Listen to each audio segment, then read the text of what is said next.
From ancient civilizations to medieval kingdoms to our own modern society, conspiracy theories abound about those in control keeping powerful secrets from the people, from all of us. And while the allegations may vary, the overarching questions remain the same. What are they hiding? Why are they hiding it? And where is it hidden? Secret government warehouses. Where are they? And what secrets do they hold? You can't apply federal laws to a non-existent place. Tonight, an investigation to find out. How do people get in here? We'll travel the world looking for answers. From powerful Washington insiders. Could there be military bases we don't know about? At an abandoned military base in Montauk, New York, with investigator Richard Dolan. We're starting to see the disturbances already. In the skies above the legendary Area 51 in Nevada, with researcher Glenn Campbell. Helicopter 9660 Hotel, you familiar with that restricted airspace 3 miles to your west? All the way across the ocean to perhaps the biggest repository of history on Earth, the Vatican. Can we go into the actual archive now? Our investigation will reveal shocking revelations about secret government experiments on U.S. citizens. We were making human guinea pigs out of civilians. Cover-ups about the existence of UFOs. I couldn't tell them what I was done because it was top secret. Potential evidence from a secret base that may provide proof the government has been hiding the truth about extraterrestrial life for decades. You're clearly not human. It's so unusual. It's like nothing I've ever seen before. We'll speak to informants who divulge details about what's hidden and where. There's thousands and thousands of underground tunnels. And for the first time on network TV, bring you footage purportedly smuggled out of Area 51 of an extraterrestrial. Travel with us on a global expedition to find the truth about secret government warehouses.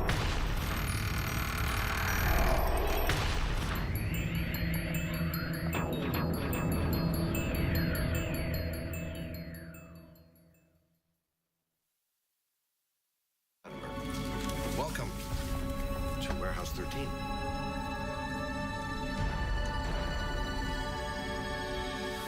The secret government warehouse. It's a concept portrayed in pop culture that has intrigued audiences around the world for generations. What is this place? Officially, K39ZZZ on the North American grid. But I like to think of it as America's attic. In the sci-fi series Warehouse 13, 2 Secret Service agents are sent to a classified location in the middle of the desert. There, they are told they must protect a mysterious government facility full of historical artifacts that have potentially catastrophic paranormal powers. What you're supposed to do is hunt down whatever is threatening to ruin the world's day and neutralize it and bring it here. You're gonna snag it and bag it and tag it. It may seem like a far-fetched idea, but we know there are locations around the world where governments are hiding things. On military bases, in government archives, in underground bunkers. Many of them pertain to national security. But are there other deep secrets inside these restricted areas? What are they doing in Fort Knox or in Area 51? What are they doing in the Vatican that I can't go in and see? The mere fact of refusing to let people in makes the people on the outside question why are they being shut out and what is actually happening in that secret area or secret meeting. Are there facilities we don't even know about, hiding things we should know about? Some say yes. I believe that there are large numbers of underground facilities throughout this world, a large number of Warehouse 13 type facilities. Everything's in its little compartment, buried away very, very secretly, whether it deals with mind control or UFOs or maybe secret biological weapons or what have you. Secrecy is the norm, not the exception. To answer these questions, we began our investigation in Washington, D.C. We've come to talk with John Podesta, former chief of staff to President Clinton and a longtime advocate for government transparency, to get an inside perspective on just how extensive government secrecy may be. Has the government, in your knowledge, ever gone too far in keeping something secret?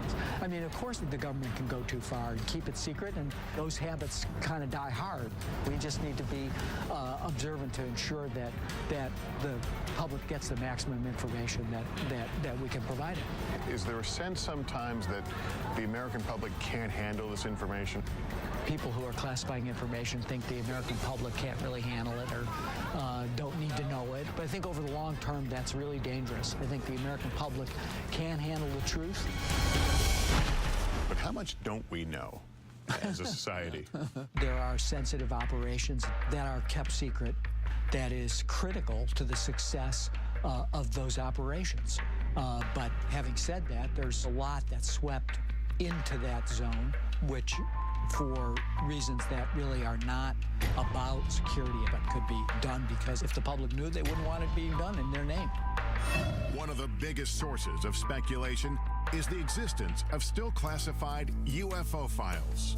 Why has the U.S. not been more forthcoming, opened up more information about UFO sightings, either proving or disproving? I think that's a question that I ask myself. I mean, is there something really in there that the American people couldn't really be made available to? Maybe, maybe it'll seem whatever the government was doing at the time might seem a little silly in retrospect, but so what? I mean, I think the public has a right to know that.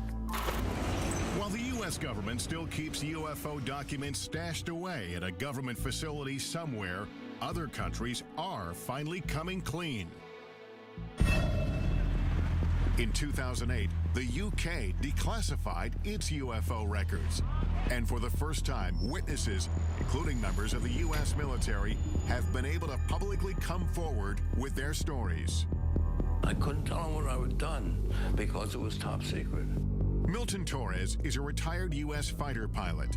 In 1957, while stationed in the UK, a strange assignment came over his radio.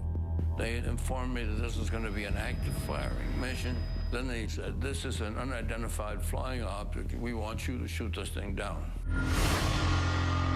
When Torres reached the designated coordinates, a giant object appeared on his radar screen. It was doing maneuvers that I couldn't follow. It would stop and then take off, right angles. I got in, within 20 seconds to go, when all of a sudden it just disappeared. I mean, it took off something like 10 times the speed of sound. This is faster than anything we have on the drawing board. I was afraid for my life. Torres returned to base and was ordered to never reveal what he saw in the air. He said that this mission has been declared top secret. You're not to discuss this with anyone, not your wife, not your commander, not anyone. If you violate top secret instructions, you can go to jail. To this day, Torres does not know what it was he saw on his radar screen, but he has his suspicions. I don't think we're alone. And whoever built that machine knew a hell of a lot more than I did. Could stories like Torres's still be under lock and key within the U.S. government's UFO files? Even some politicians believe the answer is yes. Former Arizona Governor Fife Symington, who witnessed the unexplained Phoenix lights, believes it was a UFO and that it was covered up by the U.S. government. I witnessed a massive delta-shaped craft that silently navigated over North Phoenix. We want the United States government to stop perpetuating the myth that all UFOs can be explained away in down-to-earth and conventional terms. And Ohio Congressman Dennis Kucinich says he witnessed a UFO as well. Congressman Kucinich, did you see a UFO? I did. It was an unidentified flying object, okay? It's unidentified. I saw something. Does the government know something about alien technology that it isn't telling us? I am convinced that our government has physical evidence, has answers, has information pertaining to the actual existence of UFOs. Many believe if there is evidence of UFOs, it is held deep underground here at the remote Air Force Base in Nevada, commonly known as Area 51. The heavily guarded base is so shrouded in security and mystery, it wasn't even acknowledged by the government until 1994. Even today, it is hard to sort out who officially oversees it. We filed a written request for access, but weeks went by with no reply, so we decided to call. We put in an official request to film at the government facility at Groom Lake, also known as Area 51. I do think that there is some merit to be able to get onto a base such as yours and see what actually is there and what kind of programs taxpayer dollars are paying for. Thank you so much. Bye-bye. You said that you would be willing to look at our request. While we wait for a reply, we focus on another location steeped in lore. Camp Hero State Park in Montauk, New York. Author and investigator Richard Dolan heads there to look into claims of covert mind control, time travel, and teleportation experiments conducted by the government in underground facilities. I want to find some kind of evidence to show that there may have been substantial underground activity around here. If we get that, maybe we can have another jumping off point for a further investigation. From 1942 to 1982, Camp Hero was a military base where servicemen were often on the lookout for enemy planes or submarines. But according to Stuart Swerdlow, the base also had a darker side. He claims that from 1970 to 1983, the government experimented on him at Camp Hero as part of a program he calls the Montauk Project. It was actually begun as a project for mind control, programming, genetic manipulation, and esoteric weaponry. Part of the Montauk Project involved time travel or opening up dimensional doorways from one point to another point. Swerdlow says he, along with thousands of other people, were taken off the streets and from their homes and brought to an underground facility at Camp Hero. The Montauk base on the surface was a derelict or old Air Force base. Underneath, there were 9 levels where the operations took place. There were centers where they would keep people sequestered. It may sound far-fetched, but the U.S. government conducting secret experiments on Americans without their permission is not. It has hidden programs from its citizens in the past and stashed away or destroyed the evidence. Like the medical research done for 40 years on poor black men in Tuskegee, Alabama. They were secretly mistreated for syphilis by the government in an effort to see how they would react. It's only one of the insidious programs uncovered over time. At the height of the Cold War, we now know that the United States military was using the American people as guinea pigs, basically releasing radiation into populated areas to see how fast radiation would spread. The military was experimenting on people without their permission, injecting people with plutonium, which is, of course, one of the most toxic chemicals known to science. They even gassed the New York subway system. But perhaps the most shocking programs involved mind control experiments carried out from the 1950s to the 1970s. The most infamous among them was MK Ultra. MK Ultra was a top secret project to see whether or not mind control was a possibility. The military and the CIA began to look into the possibility of LSD, mind-altering hallucinogenic drugs that could brainwash people. Well, the consequences of this, of course, are enormous because this was uncharted territory. People went crazy. We were destroying people's minds. Retired Army officer Michael Bailey says he was one of the military's test subjects. They said the tests were safe. There was nothing to be scared of. Bailey was stationed at the Edgewood Arsenal military base in Maryland in the mid-1970s after volunteering for what he thought was a program to test uniforms and equipment. They explained that we were going to be testing equipment of the battlefields of the future, and it sounded exciting. But in fact, Bailey says he and hundreds of other soldiers were injected with LSD and other harmful drugs or exposed to dangerous gases to see how they would behave. We obtained this once restricted training video shot by the military, which shows some of the effects of the experiments conducted on their own men stationed at Edgewood. 6.5 hours after exposure time, the confused volunteer needed help as he attempted to traverse part of an obstacle course. At this point, hallucinations and other mental disturbances were evident. Looking back, Bailey believes his government betrayed him. You trusted the government, you trusted the Army. It was a bunch of lies. There was a lot of harm done at Edgewood Arsenal. More than 100 of these mind control experiments were conducted at military bases, in hospitals, and at leading universities like Princeton and Harvard. But these programs had some disastrous consequences. There were a number of suicides, a number of unsuccessful suicides. One man who had been dosed with LSD actually tried to commit suicide on his front lawn in front of his children and was in a what's commonly called a flashback state. The truth behind MK Ultra was only revealed in the mid-1970s. All the classified documents were ordered to be destroyed by the head of the CIA. But about 10 boxes of financial records were overlooked, and a small portion of the dark truth was uncovered. The thing about MK Ultra we have to remember is that we have very little information about the specifics of the programs, and that is because most of those records were destroyed. Without comprehensive records about who exactly was involved, some speculate that MK Ultra victims may have changed the course of history. The assassin of Robert F. Kennedy, Sirhan Sirhan, has been speculated for a long time to have been a mind control victim. At Harvard, it's interesting to note, one of the students involved in the experiments there was the Unabomber.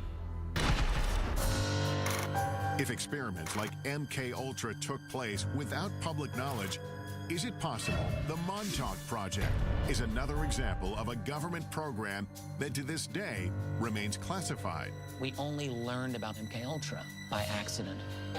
It could so easily be the case that had all those records been properly destroyed, to this day, all MK Ultra would be rumor. When I think about that in connection with something like Montauk, it makes me think that it's just possible that the Montauk Project remains rumor because simply the guys running the security did a better job than they did with MK Ultra. Could the U.S. government have been conducting experiments inside secret underground bunkers at this retired military base? That's what Richard Dolan is hoping to find out. If the claims about the Montauk Project are true, that'll change everything about what we think we know about this world. And I have to say, if you're going to have a secret program, then Montauk is a great place to have it in a lot of ways. It's very remote. I think that it's possible that there has been some strange activity going on under there. Since the base is now a state park, we asked park officials for permission to access any underground areas. But they said they are not aware of any tunnel system in Camp Hero. Dolan has heard otherwise. I'm told that there are interesting structures in this area. Tunnels I've read about. I want to see something. And what he finds may change what we think about the Montauk Project. What the hell is this? What is this? Ahead, I'll join Dolan at Montauk, where we'll use cutting-edge technology to look below the ground. There is something here that could be an underground structure. Later, I'll examine potential evidence that could prove the U.S. military has been covering up the existence of extraterrestrial life for years. Could this be the smoking gun that we're all looking for? But first, I'm heading to Rome, Italy, to try to get past the Vatican gates and into one of the most mysterious repositories in the world, the Vatican Secret Archives. No one knows exactly what secrets are in the Vatican archives. They are so huge. All this when Inside Secret Government Warehouses continues.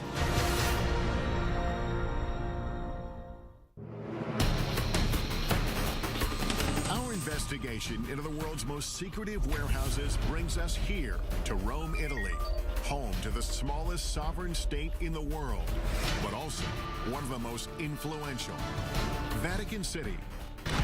It is the headquarters of the Catholic Church and its 1 billion followers. And although its government rules over only 108 acres of land, the reach of its power has extended around the world. The Vatican is an intriguing place because it's the oldest continuously existing organization on the face of the earth. You can trace it back 2,000 years. The Vatican's role in shaping history is well documented, and some of it, like its support of the arts, is proudly on display here.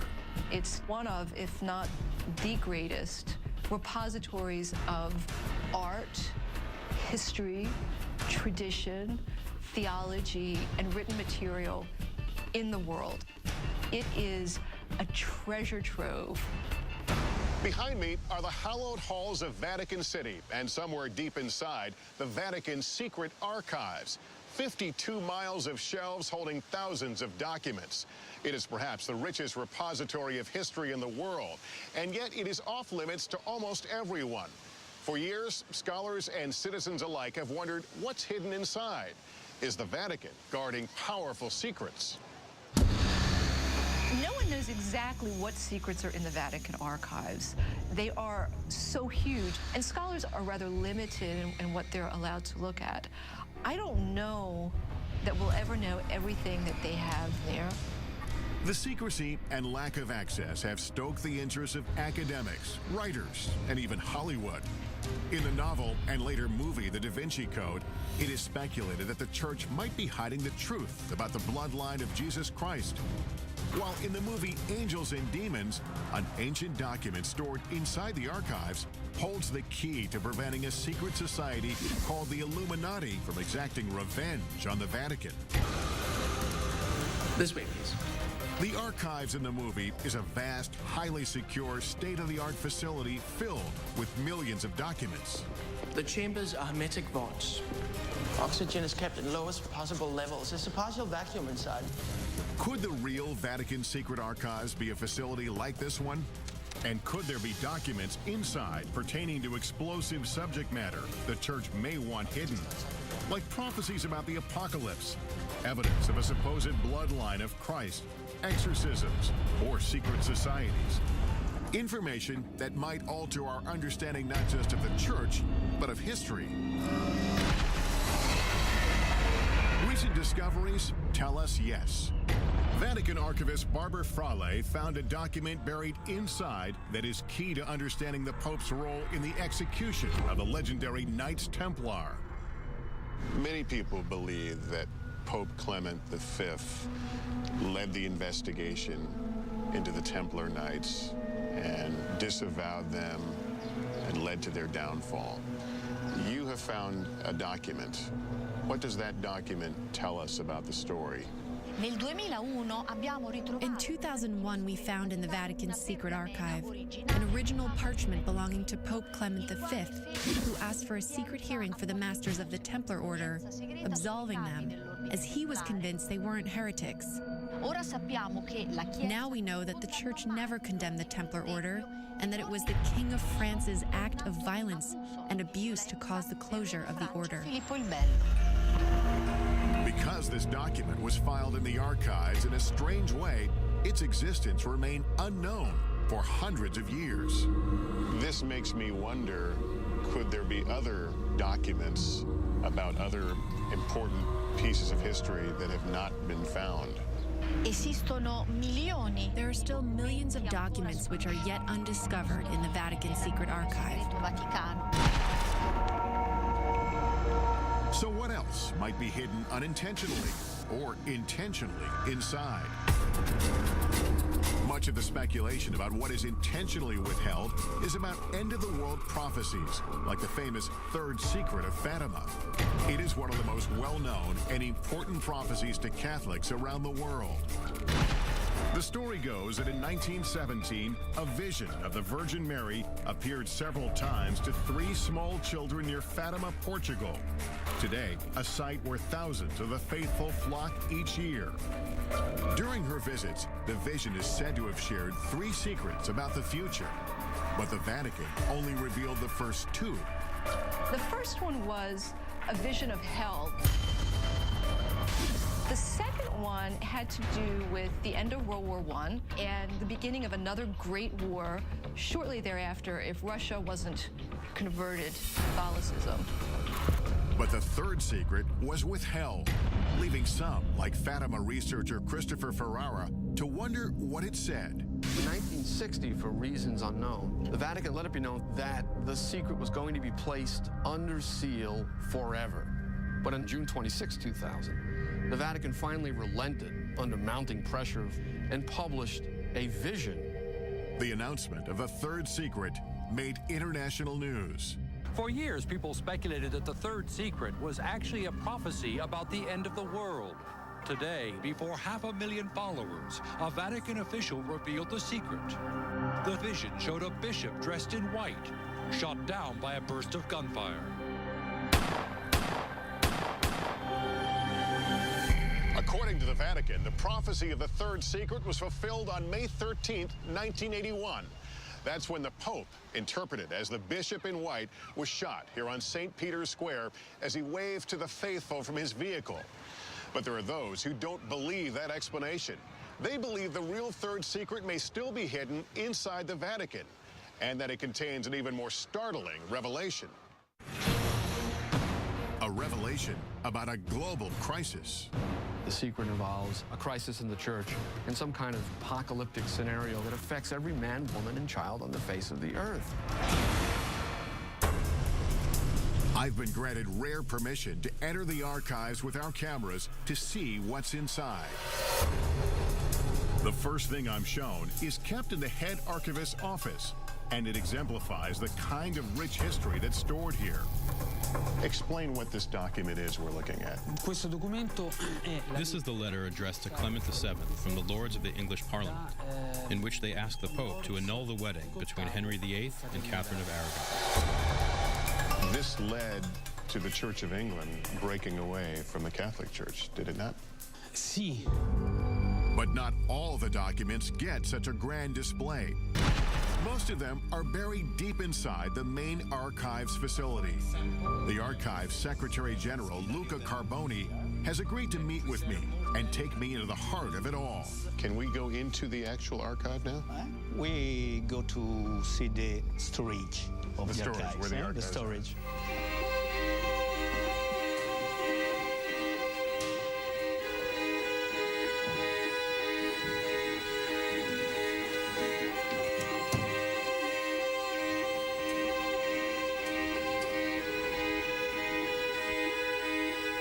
We arrive at the main facility, and I'm instantly overwhelmed by the massive number of files that are before us. We are standing amid the history of the Catholic Church, but this is also an important part of the history of the world, isn't it?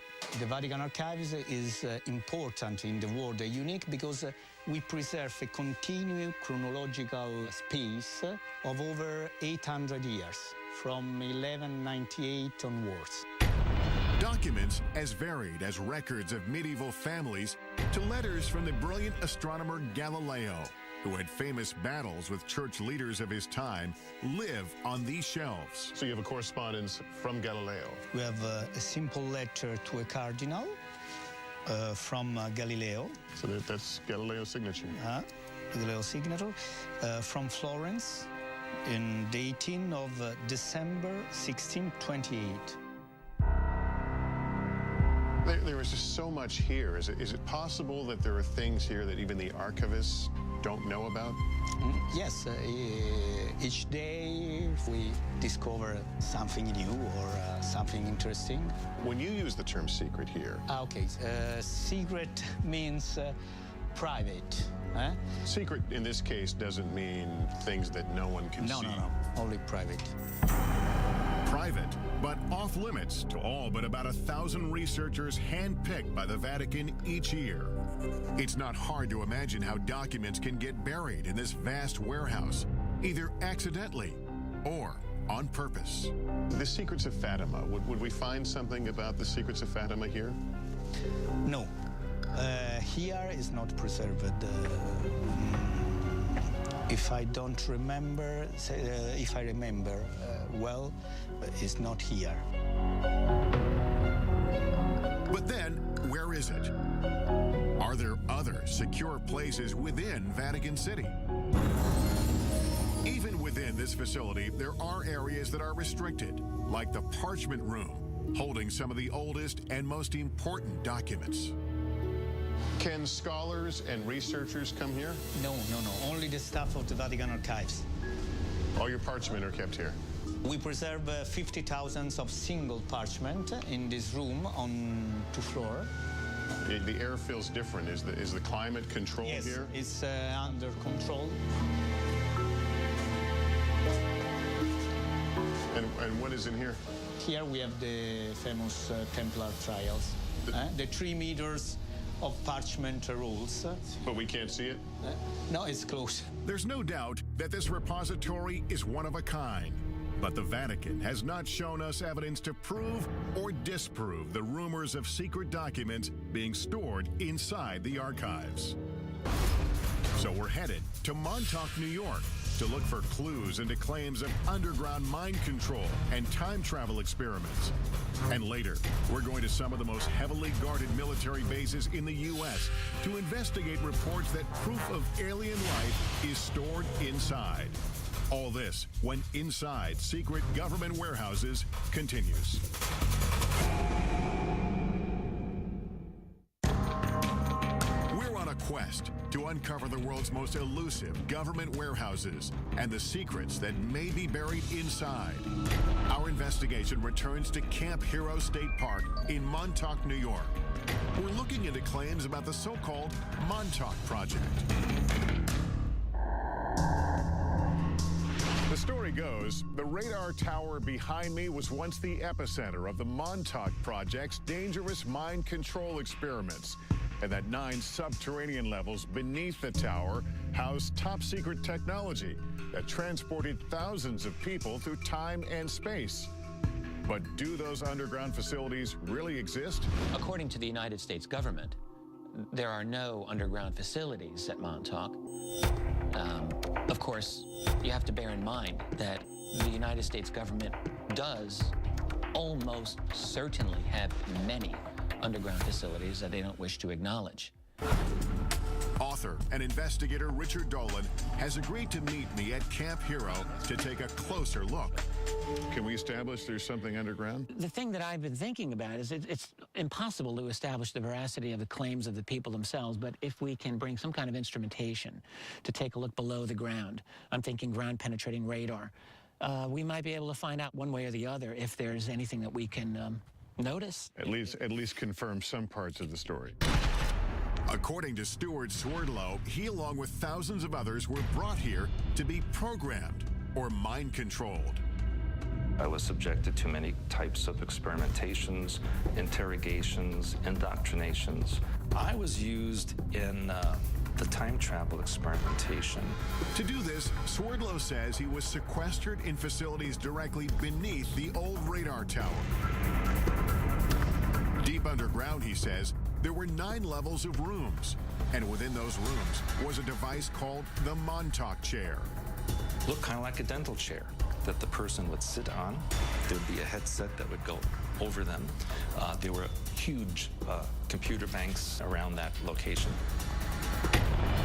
And there would be the psychic who would be sitting in the chair and generate thoughts electromagnetically into this device, which could be amplified and stored on the computer so that it could be amplified and transmitted.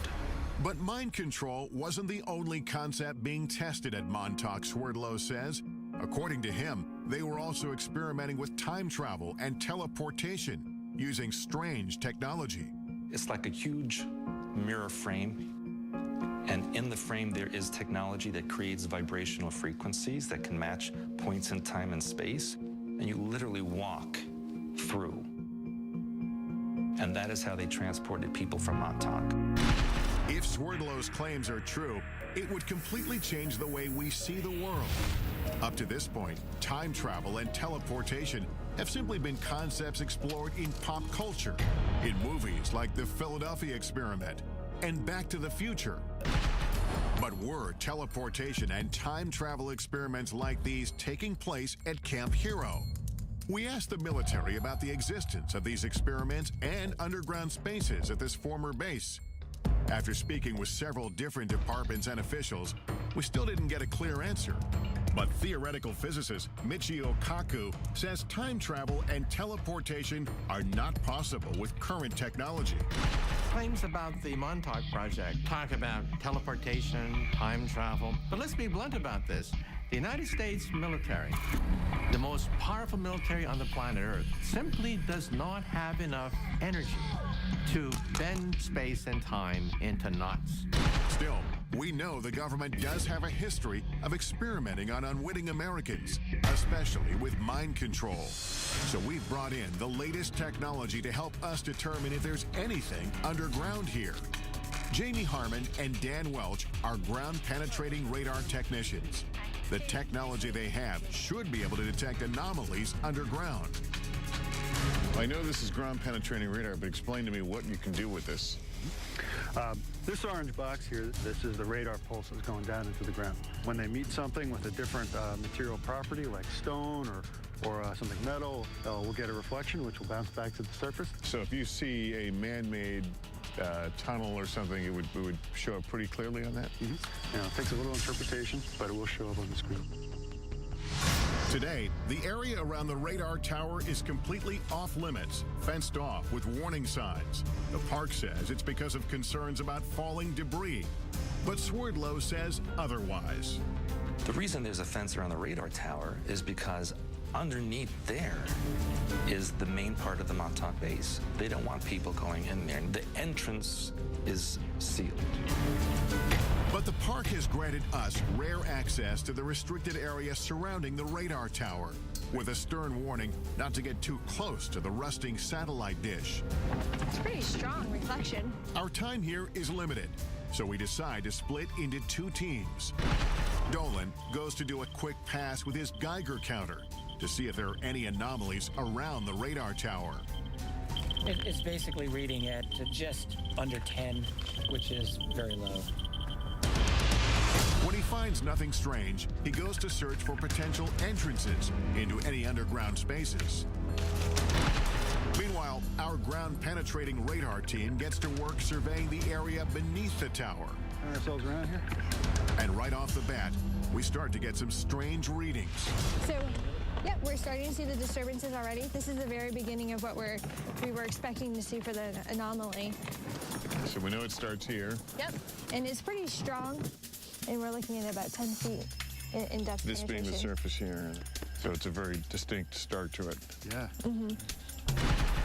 In the meantime, Dolan is canvassing some of the surrounding wooded parts of the park. According to Swerdlow, there's an entire network of underground tunnels throughout the area. On the old base, you do see manhole covers or just even entrances that are covered by metal plates. Allegedly, some of them, they say, are for sewer systems or rainwater draining and that kind of thing. But those were once escape hatches for the underground area. This is one of the many manholes that's said to be in this area. Got some water. There's a water pipe here. A ladder going down. It looks like it's been backfilled. All right, I'm gonna regret this, I'm sure. I want to see how deep this is. I don't know if they could have been designed as a water drainage. Maybe there's a lot of water usage at that facility. Why do you need a ladder going into a water drainage hole? Dolan finds several of these uncovered manholes, but they lead no further than 7 feet down.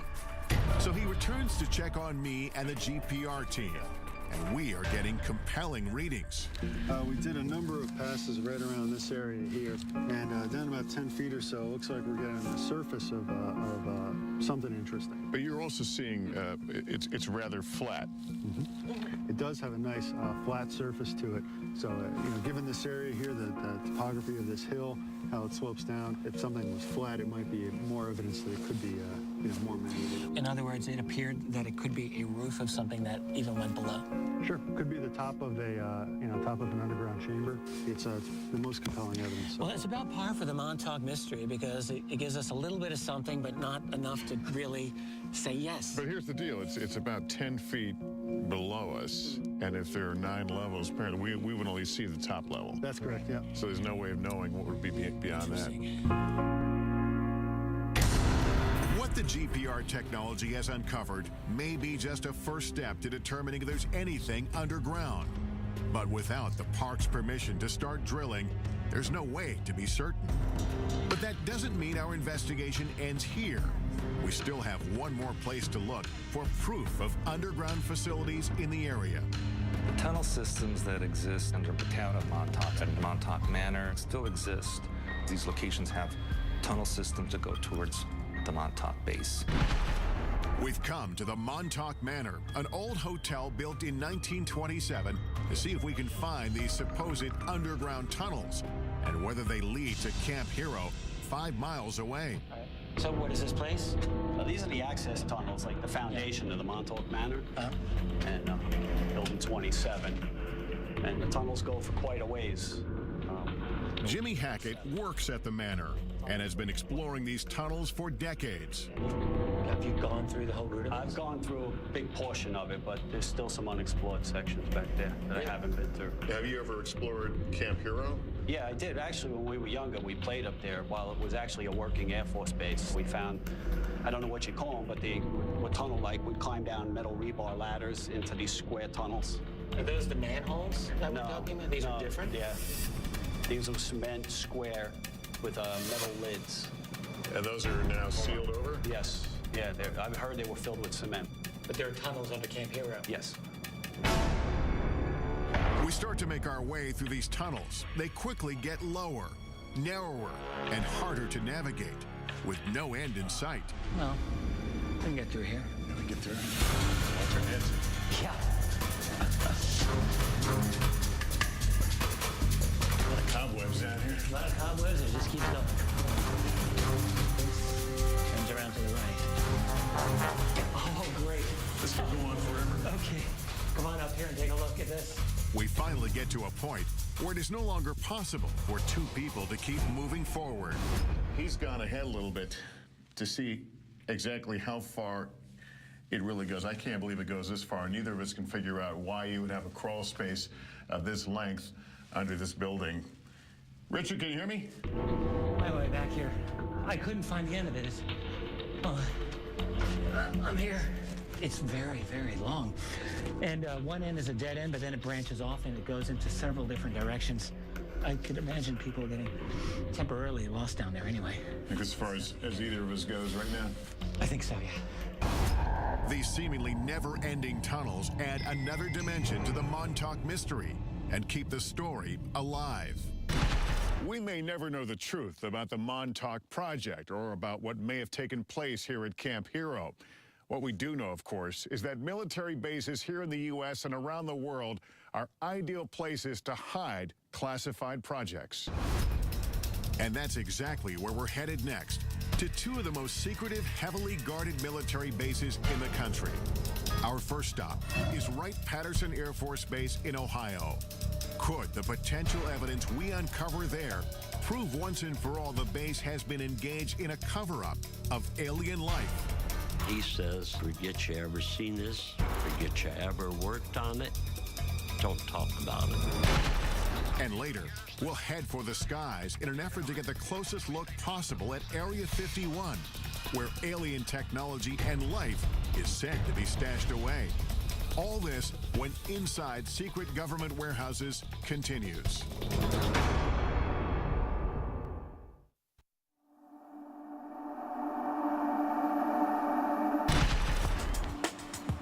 Our search for the truth about secret government warehouses has taken us on a global journey. We've been to Montauk, New York to explore allegations of mind control and time travel experiments underneath an abandoned military base. And we've traveled across the Atlantic to delve into the depths of the Vatican's secret archives in search of answers to age-old mysteries.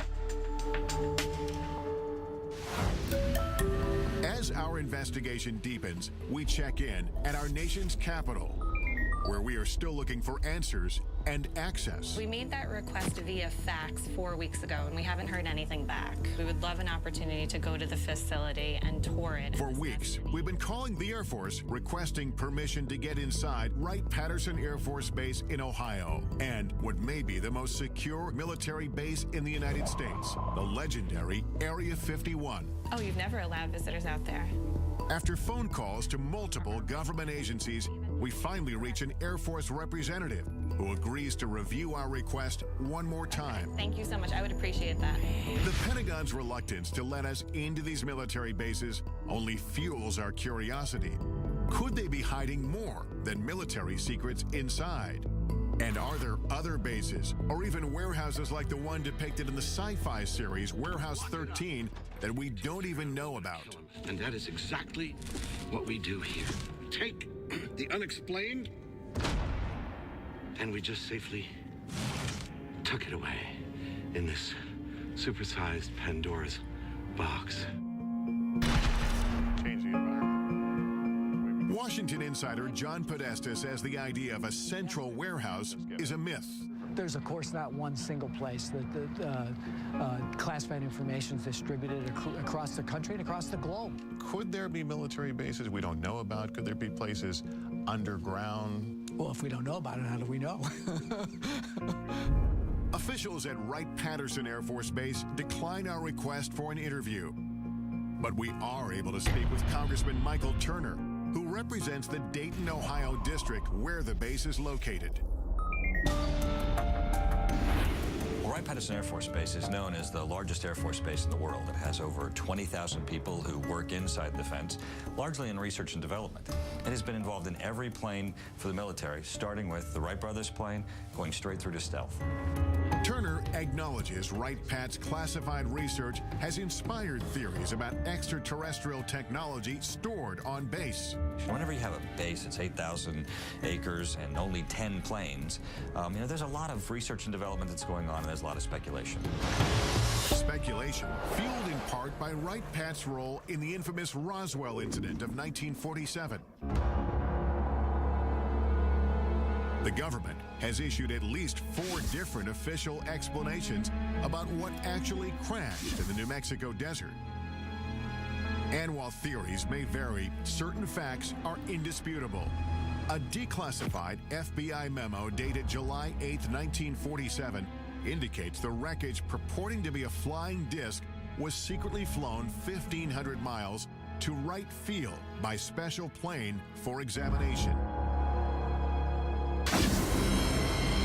After the Roswell incident, Wright-Pat became home to Project Blue Book, an official government investigation into UFOs. I think people who were interested in UFOs certainly looked to the Air Force to have some kind of greater knowledge about what had occurred than merely those who had witnessed them and what their beliefs might have been. The Air Force investigated more than 12,600 UFO sightings. 700 of them remained unexplained when the government terminated the project in 1969. UFO author Donald Schmitt says Blue Book was flawed from the start. The true hardcore cases were going upstairs, we're going above Blue Book to something that we'll never know about. Retired Air Force Captain Robert Collins spent 22 years in the military, 6 of them at Wright-Pat. I had a top secret SCI, or Special Compartment and Information Clearance. Honorably discharged in 1988, Collins says he has come forward because he wants the military to stop covering up the secret UFO research he believes it has been conducting at Wright-Pat for decades. It deals with all the black programs that the Air Force has, including all the classified super secret reverse engineering programs for UFOs. There are witnesses who support Collins's claim and say they had access to extraterrestrial evidence on the base. According to one account, officials at Wright-Patt revealed the Roswell wreckage to an elite group of men from the prestigious Air War College who were sent there on assignment. Among them was a lieutenant colonel named Marion Magruder. He said they were trying to determine whether they were going to make public something that had recently happened. A fighter pilot in the Second World War, Magruder, known by his combat moniker Black Mac, was no stranger to military operations. But this mission was unlike any other. It was so highly classified, he only revealed it to his family 50 years later when he was dying. He said, I want to tell you that we're not alone. Magruder spoke vividly of a shocking encounter with an extraterrestrial being. He had quite a bit of empathy for him, and he said he was more humanoid than alien, but he had a much larger head, larger eyes, long, slender arms, thin little legs. He appeared to my father to be very sad. Magruder struggled silently with what he saw until the last days of his life. My father said we killed him because of the experiments and stuff. That had an incredible impact upon him. And it may be that his memories weren't all that haunted him. There would be some people come to visit him to discuss that situation with him. Whoever it was, and I never knew who it was very interested in making sure that secret was kept. The Air Force referred us to its 1985 fact sheet that addresses persistent UFO rumors. It says there are not now, nor ever have been, any extraterrestrial visitors or equipment on Wright-Patterson Air Force Base. Yet, over the years, questions have grown, suspicions sparked by testimony from former employees, including Robert Collins, who says underground facilities are strategically hidden throughout the base. Never find it unless you knew where to look. Coming up, reports of a complex labyrinth deep underneath Wright-Patt. And physical evidence allegedly from the base that may prove a government cover-up of alien life. I'm too old to worry about my reputation. And later, travel with us to the Nevada desert for an unprecedented investigation into Area 51. If the public ever really knew what happened at Area 51, they'd want to burn the place down. All this and more when Inside Secret Government Warehouses continues.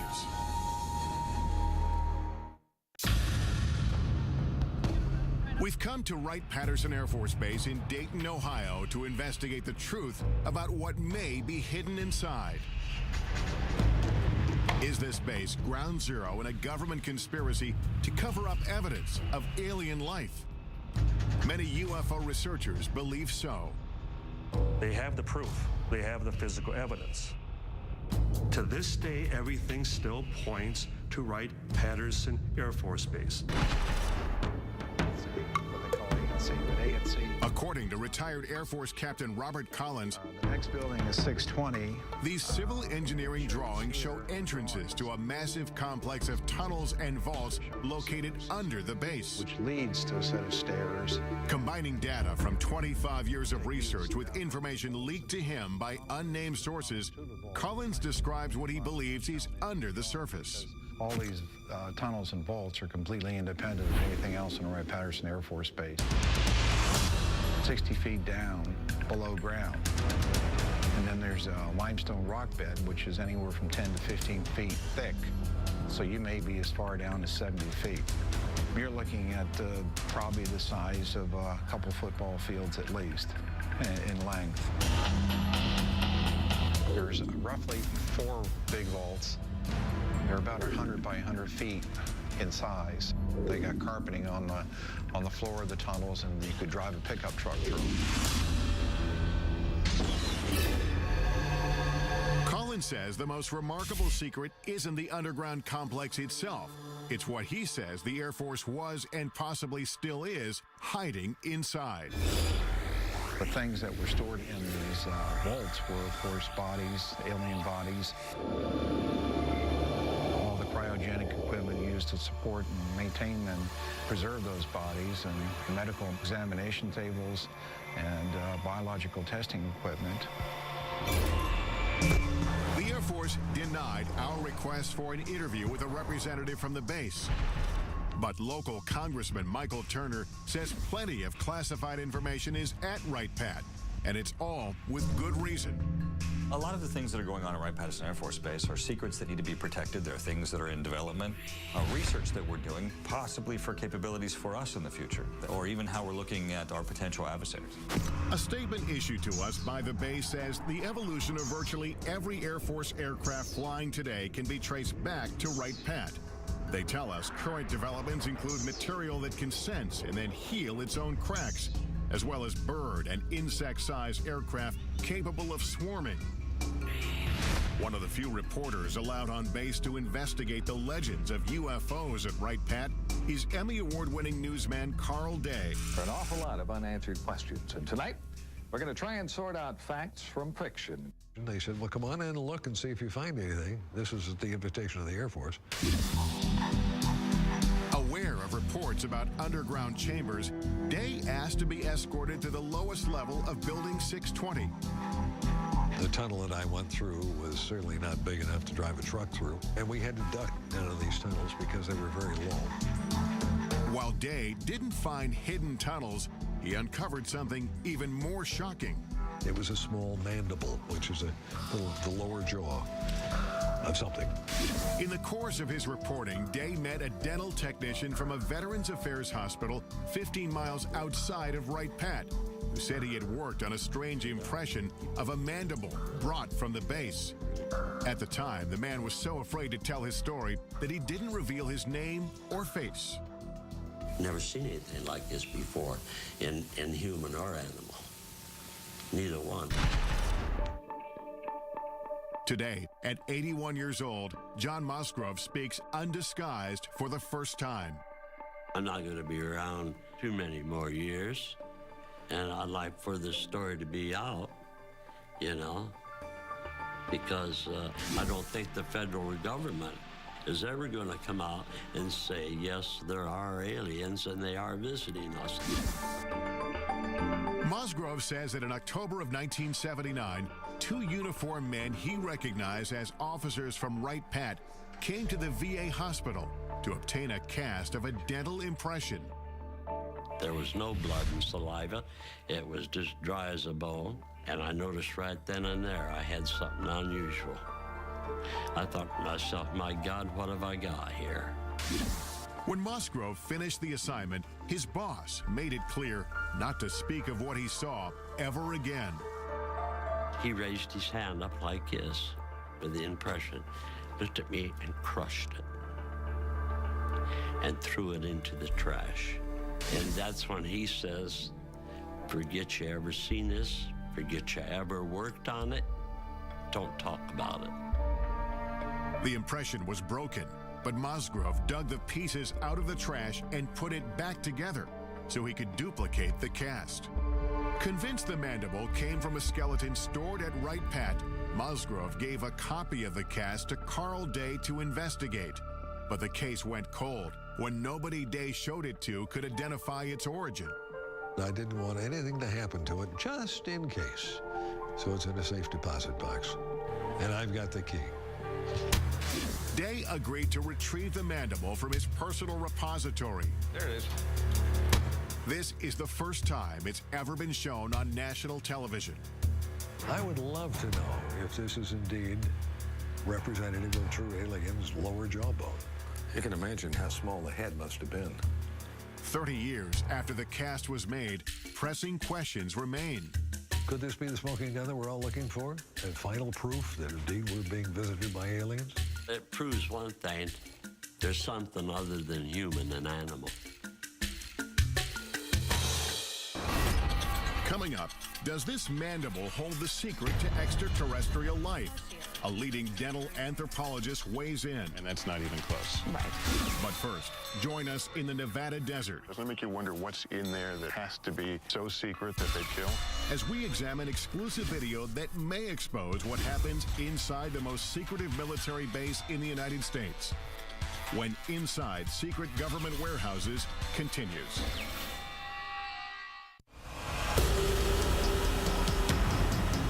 Our global journey leads us to one of the most mysterious military facilities on Earth, the legendary Area 51.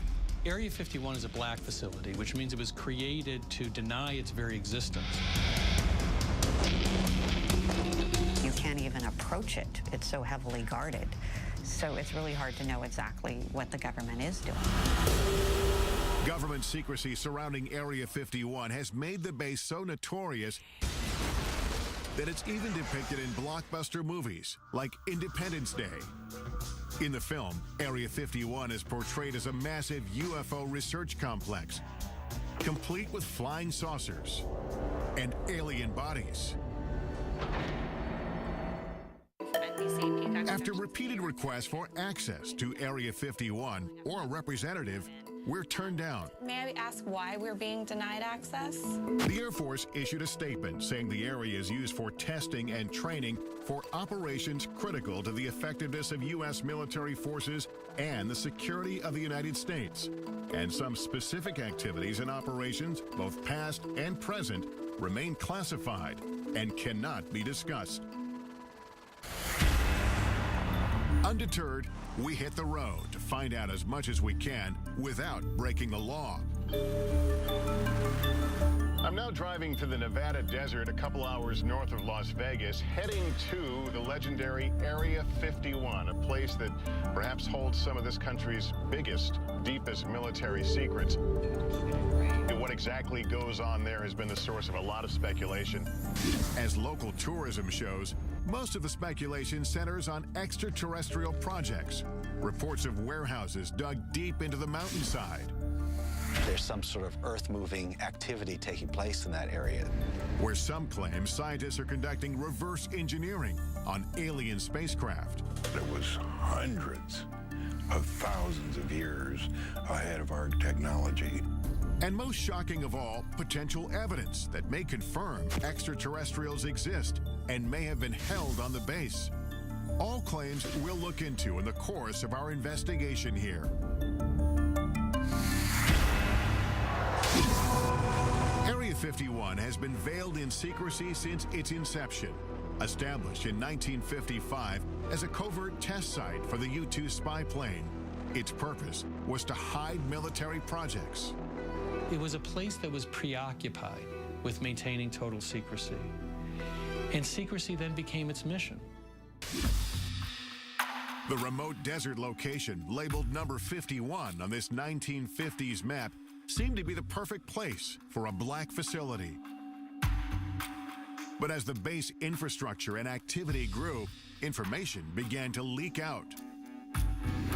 The U-2 spy plane, the SR-71 spy plane, various stealth aircraft were all tested at this facility. And everything that we can see from the ground and the air indicates that this base is for aircraft testing. Despite full-scale Air Force operations on site, the government refused to acknowledge its existence. Not just initially, but for 40 years. Area 51 investigator and guide Glenn Campbell has been studying the facility since the early 90s. It was sort of like going to a drive-in movie. You could drive up and look down on the secret base that the government didn't acknowledge. I'm going to meet up with Glenn Campbell. Glenn and I first met up 16 years ago when I came out to this same desert trying to get answers about Area 51. This new point we're heading to is Freedom Ridge. In this report I did back in 1994, we simply drove up a nearby peak and the entire facility was revealed. From our mountain vantage point, Dreamland is a collection of unremarkable buildings. Today, the military has expanded control over land around the base. It's been a long time. So getting a good view won't be as easy. What will we be able to see today? Well, from the ground, we're not going to be able to see much. And I know you brought some we have satellite photos. Increasingly better satellite imagery over the years. Some of this stuff is incredibly good. Look at these runways and things. It's still the best way to see it is from overhead. Yeah, the security of this place is part of the intrigue. That's what continues to raise the level of curiosity and even, conspiracy theories. The security here is intense. Look around. It's a good place to hide. You know, it's a damn fine place to hide. Area 51 first gained public attention in the late 80s with an explosive claim made by a physicist named Bob Lazar. He said he'd been working on a top-secret project to reverse engineer alien spacecraft at a classified location near the base. He says, no, John. He said, I was in it. I touched it. It's real. It's E.T. It's nothing that we could have produced. Bob Lazar declined our request to be interviewed for this program, but referred us to his good friend John Lear, a retired pilot who flew missions for the CIA. I was the guy that exposed Area 51. Lear says he pushed Lazar to do a television interview revealing the government cover-up of alien technology. He said, yeah, just as long as I do it in shadow. The interview took place at Lear's home, and he captured the setup in this exclusive video. Taking pictures. That's Bob. That's his wife. In the interview, Lazar claims to have worked on flying saucers in a secret facility called S4. So covert, it's camouflaged by a mountain south of Area 51. John Lear describes S4 as Lazar explained it to him. S4 is an underground base. It just looks like a slope of a mountain, but actually they're hangar doors, and they slide up. So it looks like just part of the mountain is sliding up. And it would lead into a laboratory, and there was a set of hangars there. 9 hangars all together, and there was a flying saucer in each different one of them, and they were all different.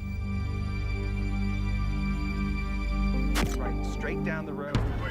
If the reports of flying saucers and reverse engineering are true, then could the government be using Area 51 as a warehouse for alien technology? Regardless of what kind of secrets the military is hiding inside Area 51, it's clear visitors aren't welcome. This is as far as we can go on public land. That's the first thing that strikes me. There's no fence, just a pair of signs. At first look, security at the base doesn't seem impressive. But soon, the complex layers of defense become apparent. I noticed tripods on the hill. Those are watching us. Cameras, they're looking down at us. They're looking at the road over there. You can't sneak by on this road. And if you miss that, you don't miss our friends up here on the ridge. Right. In the pickup truck. These guys are here 24 hours a day. Ground sensors, remote cameras, and private security around the clock. Yet the desert itself may still be Area 51's best protection. You know, when we came here, I expected to see a 15-foot barbed wire fence. There's no fence, just a series of these orange posts. These posts are the only marker that you're required to have in Nevada to mark a boundary line. They don't need a fence here. They've got 13 miles of empty desert to protect the base. Well, the sign's pretty typical. Warning, restricted area until you get to the bottom. Use of deadly force authorized. So we're actually 3 feet from being in a situation where we could be killed. Doesn't it make you wonder what's in there that it has to be so secret that they'd kill? Could it be true alien visitors are being held at Area 51? Airing for the first time on network television, this video purportedly shows a live extraterrestrial on the base. He's apparently being observed by military workers through a glass partition. The source of the tape is a man who goes by the name of Victor. He won't reveal his identity for fear of retribution. Victor says the video was smuggled out when material from the base was being converted from analog to digital. He discussed the video with an altered voice in this 1996 interview. Approximately twice a month, they sit it down for a session that generally lasts from 3 to 5 hours. Victor claims the alien arrived on Earth in 1989 and was subject to regular interviews. In this session, he says the alien becomes distressed. He's checking for hemorrhaging around the eye sockets and in the nasal cavity. Victor believes the alien died in the mid-90s. We have no way to verify whether the video is authentic, but we'll take it to a creature effects expert in Los Angeles to test its plausibility. In the meantime, meantime, we scale a mountain in search of any sign of structures inside the restricted area. Point is to hug these orange markers. I haven't even seen the orange markers. There's but we know the orange markers are to our right here. We're losing daylight and only have orange posts to guide us. One wrong step into the invisible border means we could be arrested. I see a structure off in the distance. What are we looking at there? That's the actual guardhouse. That's the actual gate within the Nellis Range. So if you were to keep driving on the road past those signs and you got to that guardhouse, you'd be arrested immediately. We continue to climb upwards until we can't go any farther. Well, this is as high as we can get. It looks like we're at the end of our journey because I see what do you call them, camo guys? Yeah, the camo dudes. Are here. That's some orange markers here. This is as far as we can go. This is where the border changes. I think our only option is to get in the air during daylight, and maybe I'll be able to get a glimpse and get some idea of what's in Area 51. But we're going to need daylight and a chopper. Yeah. Coming up, join us in the skies above the Nevada desert as we take you as close as you can get to the most infamous military base in the country. They now know who we are and where we are. That's correct. Is Area 51 the epicenter for a cover-up of alien life? Or is the base concealing earthly secrets that are much more disturbing? Find out what happened at Area 51 and what humans did. That's scary enough. When Inside Secret Government Warehouses continues. The only people who know what happens inside Area 51 are the employees, and their identities, even down to the cleaning staff, are kept secret. That white bus with the darkened windows, we're told, ferries local workers from around Area 51 who come here to work each day. Those not bussed in are flown in, shuttled back and forth on special unmarked planes. They fly on a private airline known over aircraft frequencies as Janet every morning from Las Vegas to Area 51. This surveillance video shows workers returning from Area 51 on private 737s. These are jets without any company markings. They just have a red stripe down the side. Signing on to work at the base means agreeing to a covert lifestyle. No one can even admit that they work there. Jonathan Turley, a litigator in national security cases, first learned about Area 51 in 1994 when he was contacted by employees who were gravely ill. You're basically told to go die. And they weren't supposed to talk to a lawyer, and they weren't supposed to talk to a doctor. Despite having signed non-disclosure agreements, some workers told Turley they'd been exposed to toxic materials on base. One of them was a sheet metal worker named Robert Frost. He couldn't tell the doctors where he was working or what he might have been exposed to. They could have put him in jail for it. In 1994, I conducted this interview with Frost's widow, Helen. She told me about the first day her husband came home with symptoms.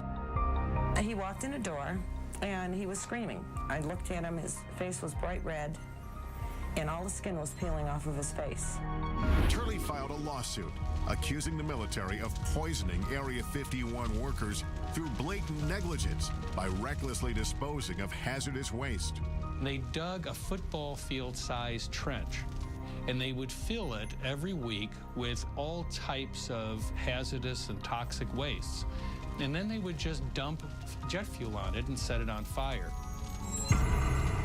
Though the base was operating in secret, Turley says the impact on some workers was difficult to hide. Many of them developed a strange condition that looked like fish scales on their body. This was taken just before he quit in March of '89. And then he had these large sores on his back. He had those all over his body. Turley's clients wanted to know what they were exposed to, but suing for information was a Kafkaesque task. At the time, the government denied Area 51 even existed. At one point, I just told the judge, Your Honor, I can take you there. I can point you to it. You can see it. How can it not exist as a matter of physics, let alone the law? Turley says it wasn't until he obtained satellite photos of the base that the government finally acknowledged some operations in the general area. They believed that they lived in a special place that was not reachable by federal law, that even killing someone, it was just simply not something to be held accountable for. Eventually, Turley filed several lawsuits on behalf of sick workers. The legal battle lasted for 9 years. Some of his clients died during this time. The lawsuits succeeded in prompting the government to start conducting environmental inspections on the base as required by law. And as a result, the court found one of the cases to be moot. Another one was dismissed for reasons of national security. In the end, Turley's clients got no answers, and disclosure of the legal inspections prompted by the lawsuit was deemed subject to a presidential exemption. This means they can be kept from the public, and they have been to this day. This is a failure of immense proportions. It goes not just from the Air Force command at the facility, but extends all the way to the president himself. These were Americans. They had to be protected from their own government. Turley says all the stories about aliens at the base have provided the military with an ideal smokescreen. If everyone's looking for some galactic presence, they're not looking down on Earth for simple crimes. And so the government never really did try to kill the alien stories. They just wanted to kill the crime story. And so, public interest in Area 51 and its alien legends has endured. Tourists come from all over just to get a glimpse inside the border. There's all the signs and all the cameras watching you up in the hills and the guys in the trucks. It's like, okay, what do you really not want us to see that's back here? Like, what is it that you want hidden so well? Major land restrictions in the 1980s and 1990s have closed off nearly every reasonable land-based vantage point into the facility. So we concoct another plan. We really couldn't see anything from the ground, but we have another option. We've hired a helicopter, and we're going to go up and try to skirt around the restricted area and see what we can see. Campbell, pleased to meet you. The sky is also now the focus for investigator Glenn Campbell, as he prepares to monitor activity in the restricted airspace above the base with high-powered surveillance cameras. I have 3 cameras recording 72 hours worth of video. These 3 specialized cameras will record continuously and capture anything unusual overhead, day or night. The idea is have Bald Mountain on one side, have this small peak on the other side. Looks nicer. As we await the results, I head off to do some aerial surveillance of my own. All right, I'm Tom. It takes several calls before finding a pilot willing to take us anywhere near Area 51. Well, these are restricted areas, and why they're restricted areas, they don't tell us. How close can we legally get? Well, it's recommended that you don't get closer than about 2 miles to the border. Are we going to tell them what we're doing? No, we're not going to tell them. We're just going to tell them we're going to be doing some flying, looking the area over if they ask. Let's do it. All right. Okay, here we go. Squad 4373 and ident. 4373 with an ident for 9660 Hotel. They now know who we are and where we are. That's correct. During our ascent, we overhear communications between air traffic controllers and the unmarked government commuter jets. Janet 267, Nellis control radar contact, maintain 15,000. That airplane he's talking to is one of the Janet airplanes, like an aerial bus service. Once we've flown over the highest mountain, Area 51 creeps into view. I can actually see it from here. We're probably about 10 miles from the border. But just as soon as the base is within sight, a warning comes over the radio. Helicopter 9660 Hotel, you familiar with that restricted airspace 3 miles to your west? 960 Hotel, affirmative. I'll be turning now. I won't get any closer than 2 miles to the restricted airspace. Copy that. It's clear that again, like on the ground, we're being observed.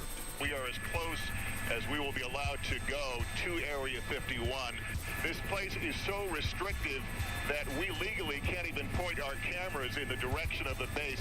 We're at a little over 8,500 feet. It's a beautiful, clear day. This is absolutely the best view that anyone will be able to get of Area 51 from outside the restricted zone. I'm going to be able to tell you what I see as I look out. There are two what must be very, very large buildings, aluminum roofs. They shine very brightly. I can only surmise that they are hangars of some sorts. There are a number of lower-lying buildings. All of it seems to be along the edge of a dry lake bed. There is what appears to be a very long runway. Our investigation has revealed as much visible evidence of the base as legally possible from the ground and from the air. I'm guessing they're a little more comfortable when we're leaving this area. More than likely.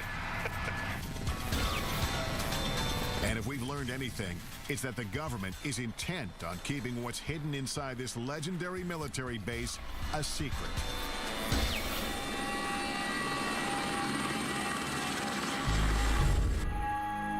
After 72 hours monitoring the sky, our video surveillance captures some anomalies. An eerie desert storm sweeps through the area. A bright light floats along the horizon after dark. And then we discover this glowing disc in the corner of the screen. Upon examination, the light turns out to be a car driving on the desolate road.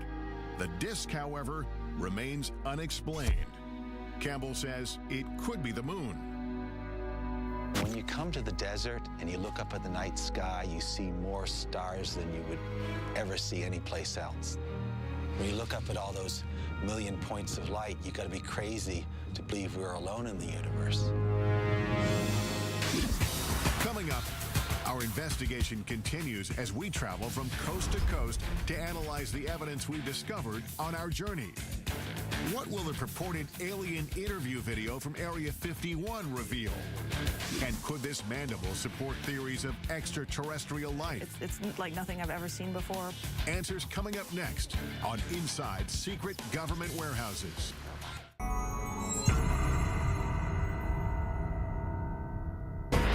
Our investigation into secret government warehouses culminates with analysis of the potential smoking guns we've uncovered. Does this video of an alleged alien interview at Area 51 reveal the truth about life beyond Earth? And could this mandible prove alien remains have been hidden on bases like Wright-Patt for decades? We'll explore all the possibilities with top experts, starting with one of the most sought-after creature effects artists in Hollywood. I'm looking for that one piece of footage that is undeniable, that I can't look at or other people can't analyze to death. Kevin Yeager designs creatures, aliens, and humans for a living, most notably Chucky from Child's Play and A Nightmare on Elm Street's Freddy Krueger. Yeager agrees to analyze the video using 25 years of experience in puppeteering and film. The first thing that I saw, was an alien, and it actually looked like it was alive. If you look closely, you can see there's a small little mouth. It kind of looks like it's, pursing and moving like a natural mouth would. It's got big doughy eyes. It's got a big head, and it moves in a pathetic way, and you want to take care of it, and suddenly your heart is involved. Just as Yeager starts to identify with the alien, he spots questionable movement. There's some quick jarring movements that every now and then see this little jerk bobblehead that happens here. Right there is kind of a jerk bob, and the shoulders move as well. A telltale sign, he says, that the alien is a puppet. It's the head movement that tips Yeager off, and he uses this animatronic doll to explain. Now, if you go slowly, like it was first moving very slowly, you can kind of take all the bobbles out. But then once he began to get kind of tired or go into his sick state, he began to wiggle and jiggle like this, and then that's what it kind of gives it away. But when dealing with a life form we know nothing about, Yeager admits anything is possible. Maybe the atmosphere here is different and the pressure, and they can't handle it, and the gravity is too hard on them, so they do bobble. Still, Yeager says it looks like the setup is hiding something. The darkness of the videotape, the fact that the alien is sort of back behind a desk, I believe that is to obscure a possible puppeteer behind there. Yeager thinks the alien and the video are a hoax. But he says it wasn't a bad try. There's certain organic elements to it, and I can totally see why people would think this is real. Hoaxes do nothing but undermine efforts to get to the truth. With that in mind, we head to New York City to visit NYU dental anthropologist Shara Bailey.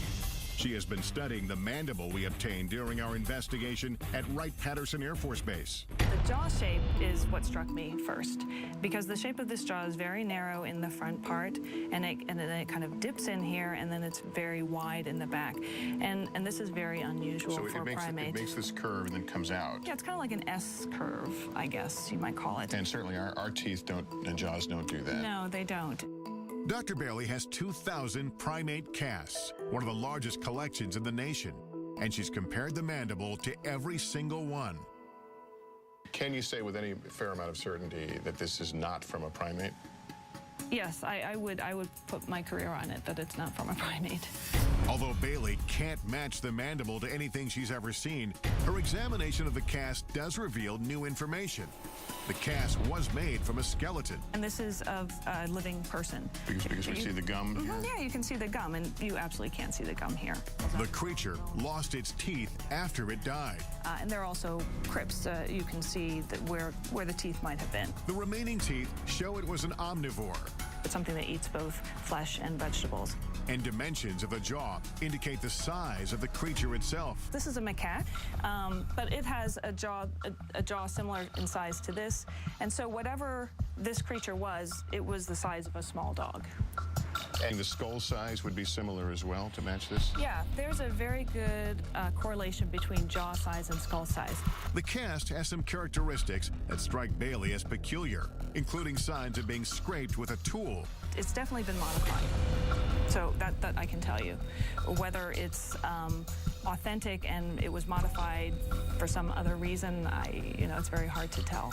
She also questions the apparent human-like dental pattern, which could disprove the notion that the cast came from an alien skeleton. If we're an alien and evolved on a different planet, totally separate from us, why would we ever expect it to have the dental pattern, the same number of teeth and the same types of teeth as a human? It's very odd. If in fact this came from another planet, how would you begin to really compare it to find out what it is? All I can do is compare it to living things on this planet. This mandible is not of any creature that comes from our Earth, that's for sure. This alleged alien artifact tied to our nation's most complex Air Force base may be just the tip of the iceberg of what the government doesn't want us to know. Could this be one of the many secrets locked away in classified government warehouses around the globe? And is there a real Warehouse 13?